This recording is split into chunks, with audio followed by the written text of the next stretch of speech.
Bonjour à tous, nous sommes le 12 janvier 2024. Nous avons le plaisir d'accueillir aujourd'hui Franck. Alors, on ne cite pas son nom de famille, mais tout le monde peut le retrouver sur Crowd Bunker où il a fait beaucoup d'émissions, grâce auxquelles d'ailleurs je suis venu vers lui. Je commencerai par dire toute l'admiration que j'ai pour son courage à affronter ce qu'il affronte. Parce que les autres victimes sont des victimes, où je dirais au premier degré, dans un premier cercle. Elles ont été choisies par la secte pour faire l'objet d'attaques électromagnétiques. Franck, ça sera son destin également, mais c'est quelqu'un du deuxième siècle, c'est-à-dire quelqu'un que la secte n'avait pas prévu au départ d'attaquer, et même pas d'attaquer du tout. Euh, c'est donc une caractéristique tout à fait particulière, et je souriais en disant à mon épouse que avec Franck, on est quasiment dans un mélange de Matrix et d'OSS 117. Qu'est-ce que vous en pensez, Franck? C'est-à-dire qu'en réalité, à partir du moment où effectivement vous avez des États criminels, vous avez des gens qui sont au plus haut niveau de l'État criminel, vous avez ils ont tout à leur commande. Oui, vous nous Les- racontez un peu votre affaire par le début, puisque bon, c'est une affaire très, très joliment européenne qui sent le Schengen à plein nez. Donc, si vous voulez bien nous raconter. oui, alors ça aussi, on peut se poser effectivement la question de savoir pourquoi Jean-Claude Juncker est arrivé à la tête de l'Union européenne. On parle toujours des SMS de Van der Leyen. On devrait plutôt parler en fait déjà de Jean-Claude Juncker, puisque Jean-Claude Juncker, lorsqu'il a pris la présidence de l'Union européenne, de la Commission européenne, faisait l'objet d'une enquête criminelle. Mais D'ailleurs, Franck, tellement. je pense que vous avez observé que dans ce monde, on ne nomme à des postes importants que des gens qui ont des casseroles, et de préférence des casseroles extrêmement importantes quand ils arrivent au sommet de l'État. Sinon, on les empêche. Oui, oui, je pense aussi qu'effectivement, ces gens-là donc doivent avoir des casseroles. Alors bon, il y a toujours cette fameuse, ces fameuses sextapes qu'on utilise souvent, hein. Ça, il faut se rappeler de l'affaire Epstein. Mais il faut aussi, surtout, alors il y a toujours, hein, il y a toujours des histoires de fesses, hein, là-dessus, et on met sous contrôle les gens quand on a des vidéos sur les hommes politiques. C'est tout à fait vrai. Mais Mais dans votre histoire, c'est quelque chose de beaucoup plus subtil. Vous pouvez commencer par le commencement? oui, c'est plus subtil, même si, encore une fois, je dis, les ondes électromagnétiques arrivent, hein, régulièrement, mais arrivent dans un cadre plus, comment dirais-je, plus lointain. Alors, l'histoire, c'est donc l'affaire Juncker, hein, l'affaire Juncker, c'est quoi? C'est des gens qui, au plus haut niveau de l'État, connaissent la fortune privée d'un couple qui n'a pas d'enfant, qui n'a. Alors ça, c'est une particularité aussi, et je pense qu'il y a eu véritablement une organisation là-dessus. C'est-à-dire que Juncker, d'ailleurs, il a été retoqué par le procureur général Robert Beaver à l'époque, découvre en 2006 que M. Juncker s'amuse à faire des doubles de casiers judiciaires, donc des casiers judiciaires annexes, où il est noté des choses très différentes d'un casier judiciaire classique, comme la richesse, comme qui il est, comme ce qu'il fréquente, son orientation sexuelle, enfin, des choses quand même très graves.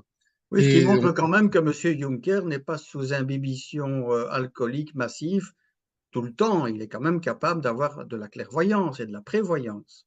oui, à cette époque-là, il est Premier ministre, hein, du Luxembourg. Et en fait, il est avec un autre ministre, hein, qui est complice aussi de cette affaire, c'est Monsieur François Biljeune.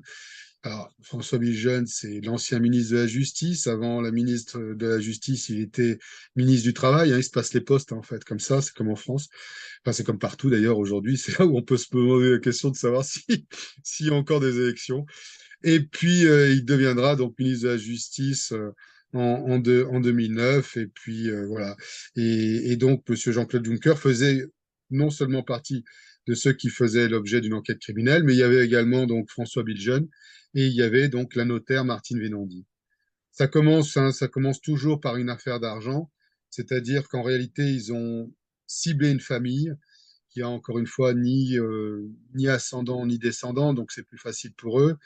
Et ils savent déjà qu'il va y avoir une tierce personne qui va hériter de cet argent.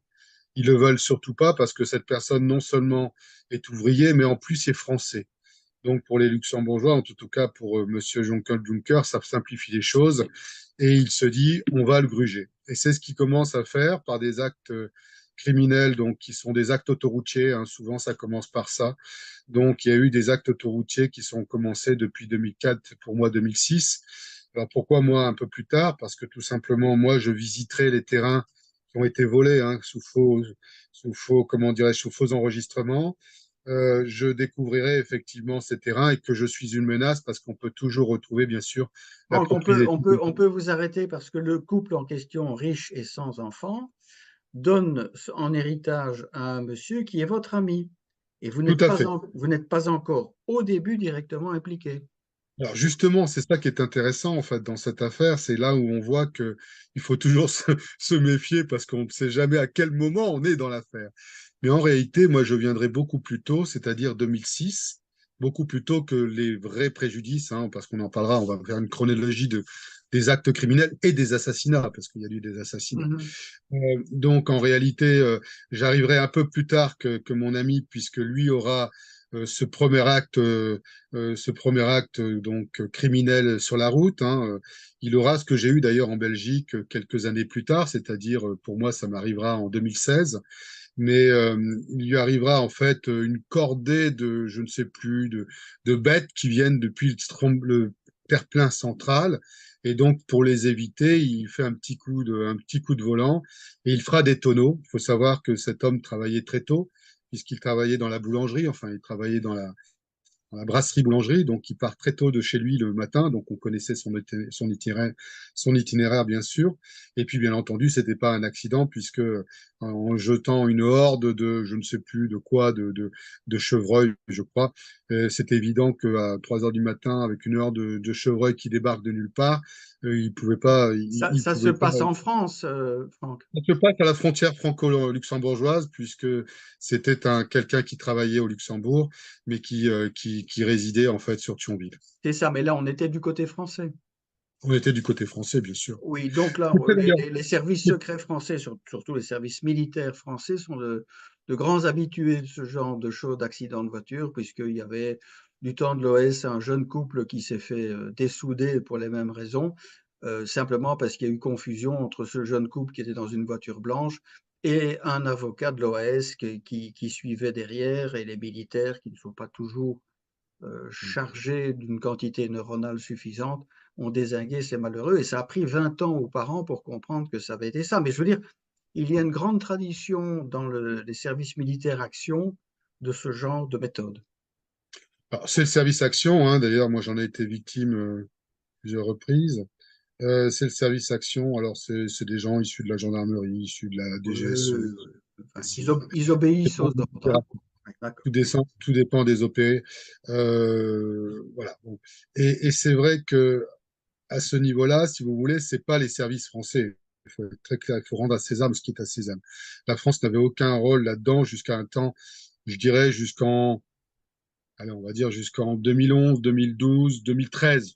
Jusqu'en 2013, la France n'avait pas grand intérêt là-dedans pour une raison simple, hein, c'est qu'en réalité, si vous voulez, encore une fois, moi je rends à César ce qui est à César, c'est qu'en réalité, la France ne voyait pas d'un mauvais œil qu'un Français puisse avoir quelque chose. Simplement, encore une fois, je pense que, et c'est ça qui est intéressant d'ailleurs dans cette affaire, c'est que je remarque que paradoxalement, au Luxembourg, je n'ai jamais été victime d'actes criminels, mais ces actes criminels, qui sont bien entendu toujours des actes qui sont issus du Luxembourg, ont eu lieu soit en Belgique, soit en France. Donc, C'est dans ça. tous les cas de figure, il y a eu bien sûr une participation de la France. En tout cas, il faut demander une autorisation à la France de pouvoir agir sur le sol français. Bien entendu. Et C'est comme donc, ça que ça. on en était à ce malheureux chanceux qui va recevoir un héritage de ce couple de franco-luxembourgeois. Et donc, il va lui arriver la bricole que vous venez de nous raconter, mais il va lui arriver encore des malheurs. Seulement, vous êtes en lien avec ce monsieur, et c'est pour ça que vous allez avoir des ennuis après. Alors, vous voyez, vous parlez d'ingénierie sociale, on va pas faire de digression, mais on va quand même en parler. Il y a trois choses que je voudrais dire. En fait, ils s'y sont pris, comme pour moi d'ailleurs, ils s'y sont pris par plusieurs angles. Et c'est là où, en fait, il faut vraiment, et je veux que les gens, et c'est la raison pour laquelle j'interviens sur votre chaîne, Yves, avec encore une fois, un grand merci, mais il faut bien comprendre que ça arrive sur plusieurs angles. Vous parliez tout à l'heure, donc, de cet angle social. C'est arrivé aussi dans cet angle social, plus exactement dans cet angle fiscal, et je vais expliquer. Je vais expliquer un peu ce qu'ils ont fait. D'abord, en 2004, il doit hériter seulement d'un terrain, il ne devait pas hériter de tout. Donc, ils savent qu'il doit hériter d'un terrain, ils ne veulent surtout pas qu'il hérite d'un terrain parce que les terrains sont très chers au Luxembourg et que par conséquent, ils ne veulent absolument pas qu'il y ait un quelconque marquage parce qu'ils savent déjà qu'effectivement, plus tard, ils risquent d'avoir la totalité donc du patrimoine de ces gens. Donc, ils anticipent parce qu'ils l'écoutent. Ça veut dire qu'en fait, on est surveillé a priori. Quand ils ont fiché ces gens, on vous écoute de manière insidieuse. Alors moi, j'en ai montré d'ailleurs une vidéo sur mon site Luxembourg Mafia Éclaireur, où on voit effectivement donc une voiture qui a donc ce qu'on appelle un IMSI catcher, et dans lequel il relève, si vous voulez, toutes vos conversations. Ça a été d'ailleurs très régulier devant mon immeuble à Dudelange pendant un certain nombre de temps. Et là, donc, ils vont faire la même chose avec des familles dont ils connaissent le patrimoine. Donc, ils entendent ces gens et ils entendent qu'ils vont léguer leur fortune à cette amie dans laquelle, encore une fois, dans cette affaire, je n'ai pour l'instant rien à voir. Et mon ami m'en parle dès 2004. Et quand je verrai ce terrain à partir de 2006, ou d'ailleurs je lui dirai, bah, tu vois, au moins tu iras à pied jusqu'à ton travail, puisqu'il était à 300 mètres de son travail avec ce terrain dont il devait hériter, euh, c'est là où commence pour moi également, sans le savoir, mais commence également pour moi un ciblage. Alors comment on s'y prend? Pour lui, on s'y est pris de plusieurs manières. C'est-à-dire qu'en dans un premier temps, on lui fait un acte criminel par un acte autoroutier. Ensuite, on lui réduit en réalité, donc, alors ça c'est très grave, hein, parce que quand les gens, si les luxembourgeois nous entendent, ils vont être sur le banc. Je ne comprends même pas d'ailleurs qu'ils ne se révoltent pas encore, mais il n'y a pas encore assez de luxembourgeois qui écoutent cette émission et d'autres émissions parce que j'en parle de plus en plus. C'est pas simplement une affaire dans laquelle on parle comme ça de tentative d'assassinat, et puis basta, on n'en parle plus. Non, non.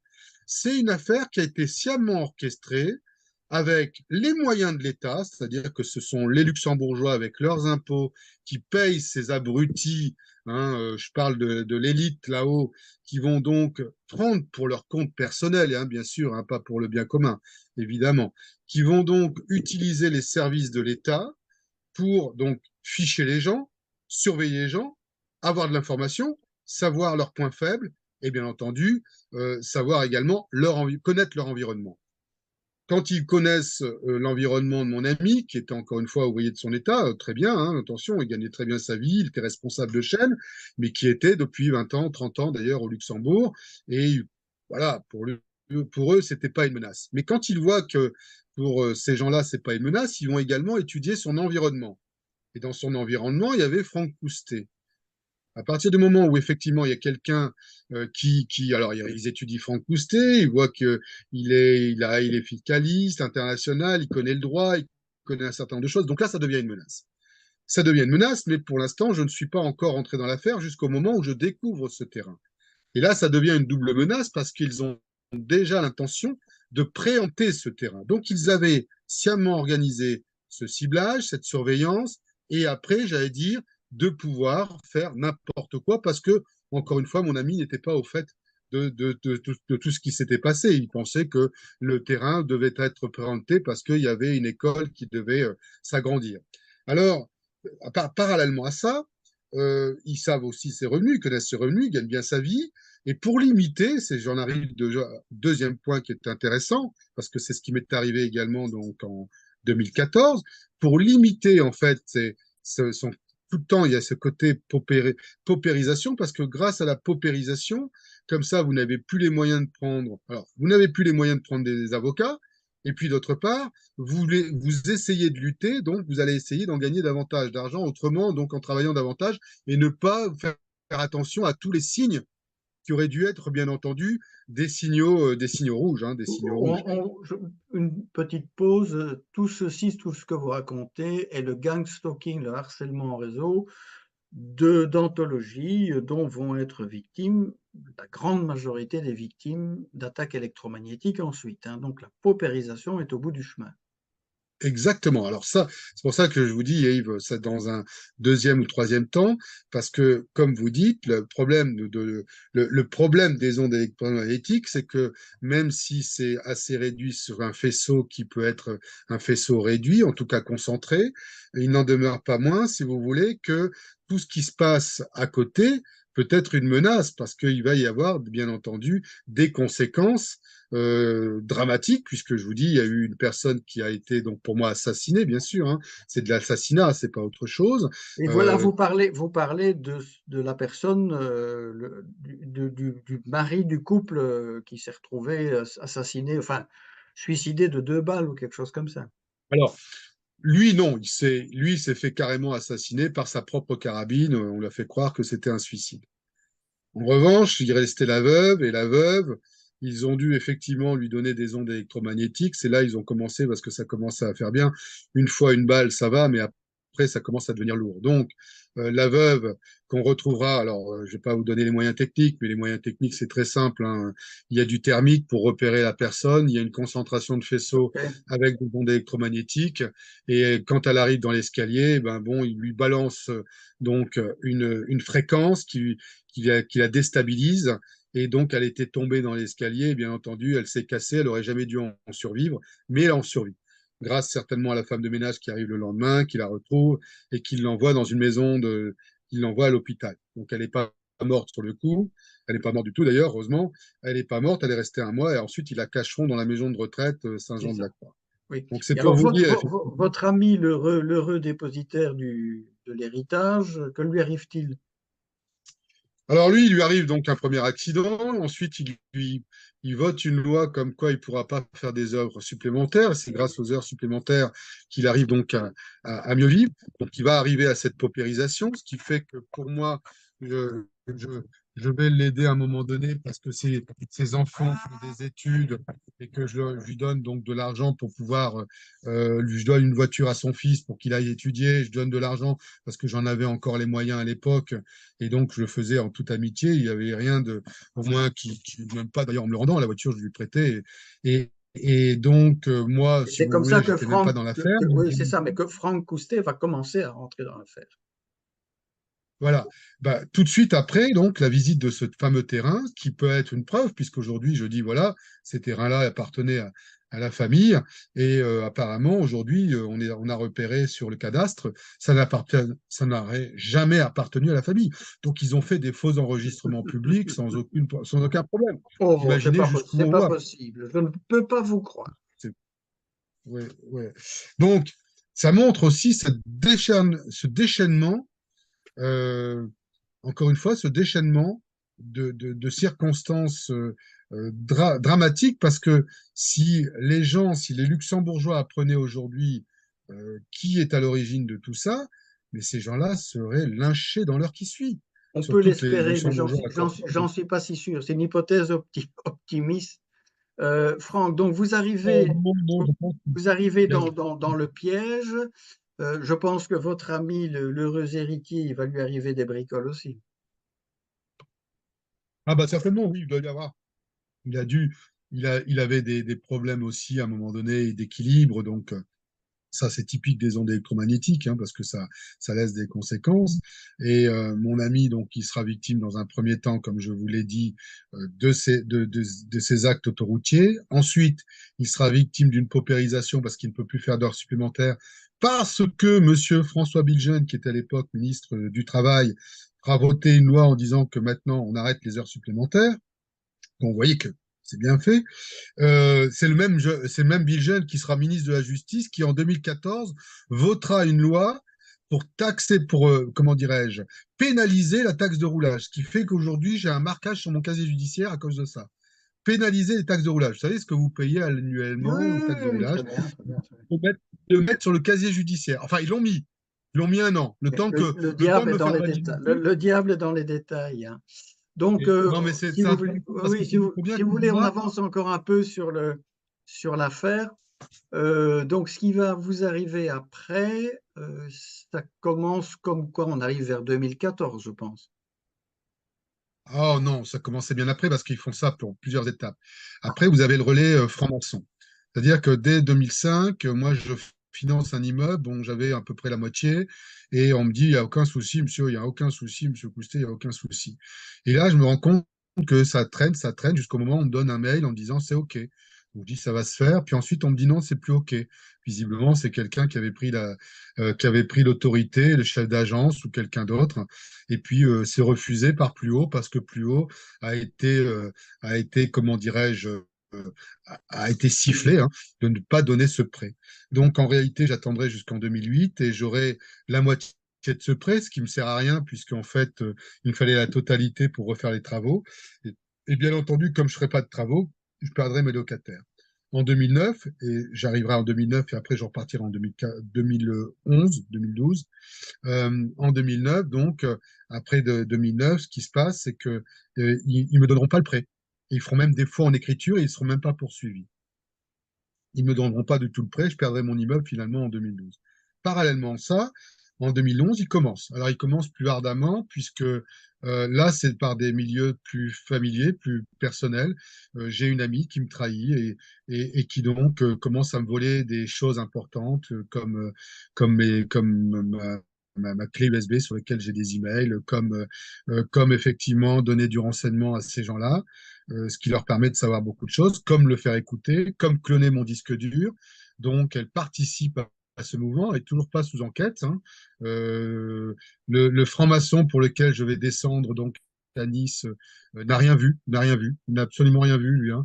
Il est muté 4 ans après à Monaco, en sachant qu'il est dans une région pas terrible, hein, Sarreguemines, c'est pas là où on fait des effluves. Et ben il va directement à Monaco, à la place Monaco, et Bien. le procureur de la République, d'ailleurs, 6 mois après le classement sans suite d'une demande d'enquête criminelle, lui, il sera promu procureur général dans une autre région. C'est ça, Ceci confirme ce que je vous dis, il n'y a que les corrompus qui montent. exactement. Ah bah oui, ah bah ça c'est évident. Aujourd'hui, quand Schwab dit on a infiltré dans toute la... Bien sûr, c'est d'ailleurs plus souvent, en règle générale, ce sont plus souvent des incapables.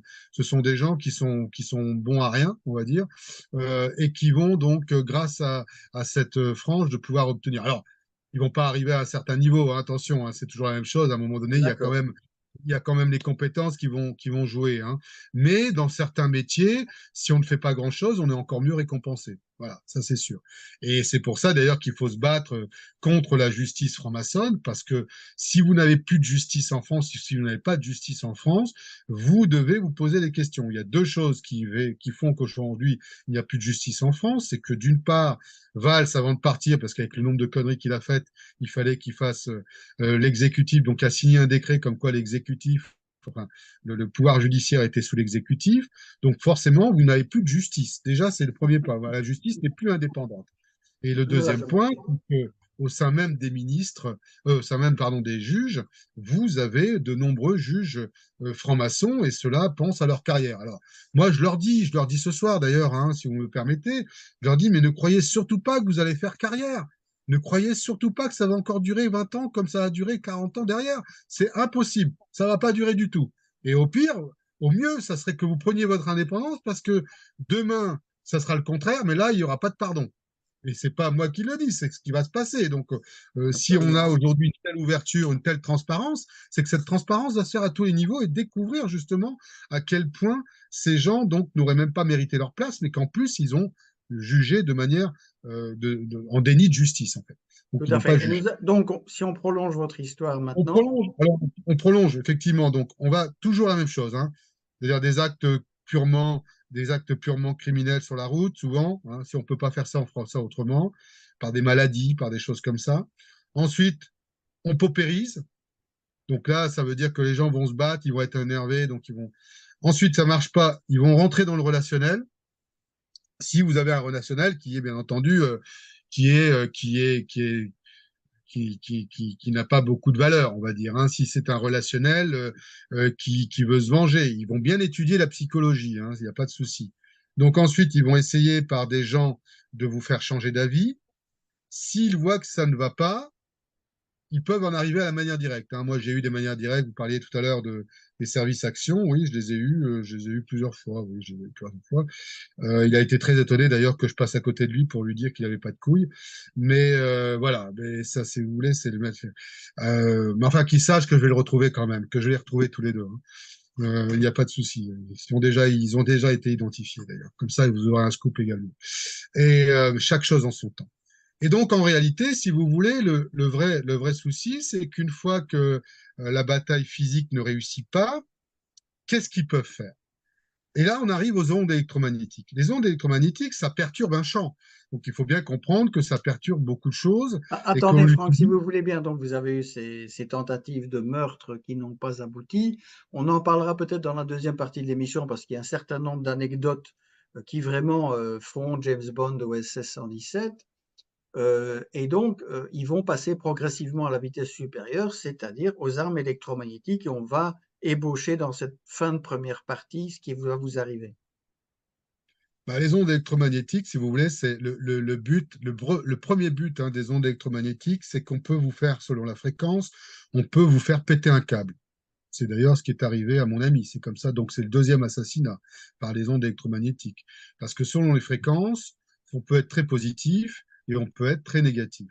Et le fait d'avoir des ondes, ça fait l'effet d'un micro-ondes. Le fait d'avoir des ondes électromagnétiques pardon, portées sur vous, vous avez effectivement l'impression d'être dans un casque de micro-ondes et ça peut vous faire faire n'importe quoi. Donc des colères, des choses très inhabituel dans votre comportement, voire comme lui prendre peut-être, même si effectivement donc prendre peut-être l'essence, le porter sur soi, parce qu'on arrive en fait à un déclenchement d'un résultat en fait de friction, donc de friction des cellules qui vont, comme dans tout événement, vont bouillir, Euh, rougir, oui, oui, essayer de monter un stade. oui, oui, tout à fait. Mais ces attaques, elles surviennent partout, à votre domicile. Vous êtes traqué, vous avez l'impression, par exemple, d'être traqué par satellite, ou bien ce sont les voisins qui s'y mettent, les gens en rue, ceux qui vous harcèlent. Ça s'est passé plusieurs. Alors, vous avez raison, Yves, de recadrer la chose. Ça s'est passé parce qu'ils ont donc, comment dirais-je, ils ont bien entendu ciblé et mis les réseaux, j'allais dire, en commun, c'est-à-dire qu'en fait, ils ont fait un triptyque qui permettait donc de balancer des ondes sur la maison dans laquelle j'étais. Et puis, bien entendu, là, c'est toutes les personnes qui sont dans cette maison. Ça s'est fait d'ailleurs à plusieurs reprises. Ça s'est fait à plusieurs reprises. Ça s'est fait dans l'Est, où là, j'ai un camion immatriculé au Luxembourg d'ailleurs. Ça s'est fait aussi dans le Nord, où là, j'ai surpris plusieurs fois les camions. Alors, il y a deux types hein, d'ondes, hein. Parfois, c'est pour relever vos adresses MAC, et puis parfois, c'est pour vraiment vous faire du tort, et j'en ai eu. J'en ai eu aussi par satellite. Alors, c'est soit un drone, je pense que c'est plutôt un drone qui était au-dessus de moi, pareil, hein, balancer des ondes électromagnétiques, hein. Ça a des graves conséquences, hein. Il faut comprendre que ça a des graves conséquences, hein. Ça vous crée comme moi de temps en temps, je le vois bien, hein. Vous avez des troubles de la parole. Avant, j'avais aucun problème comment dirais-je, de logorée, hein. Ce qui n'est pas le cas des fois, j'ai des troubles de mémoire. Alors, il y a ça, plus ce qu'ils m'ont fait d'ailleurs là-bas pendant mon incarcération, mais il y a effectivement une volonté, et d'ailleurs, encore une fois avec des ondes électromagnétiques, il y a une volonté, les ondes électromagnétiques, on dit ça laisse pas de traces. Alors, c'est pas vrai. C'est-à-dire qu'on ne va pas jusqu'au bout de l'expertise, puisque comme vous contenez de l'eau, hein, 60%, les gouttelettes d'eau, en réalité, elles ne reprennent pas leur forme initiale. Elles ont été écrasées ou éclatées, elles ne reprennent pas leur forme initiale. Donc, si on est bien outillé dans le cadre donc d'expertise quand il y a un assassinat, on devrait pouvoir voir que les cellules ont été déformées. Voilà. On en est Ça, loin, c'est un hein, on en est loin. Franck, malheureusement, nous allons arriver à la fin de cette première session, donc nous allons reprendre d'ici une dizaine de minutes. Et je vous propose dans la deuxième partie maintenant qu'on a un peu un déroulé de votre vie et de savoir pourquoi vous êtes ciblé, Je vous propose qu'on revienne alors en arrière sur tout ce qui vous est arrivé en matière d'accidents organisés et ensuite, pour terminer, des attaques électromagnétiques que vous vivez, depuis quand et sous quelle forme elles se trouvent aujourd'hui. Voilà, à tout de suite.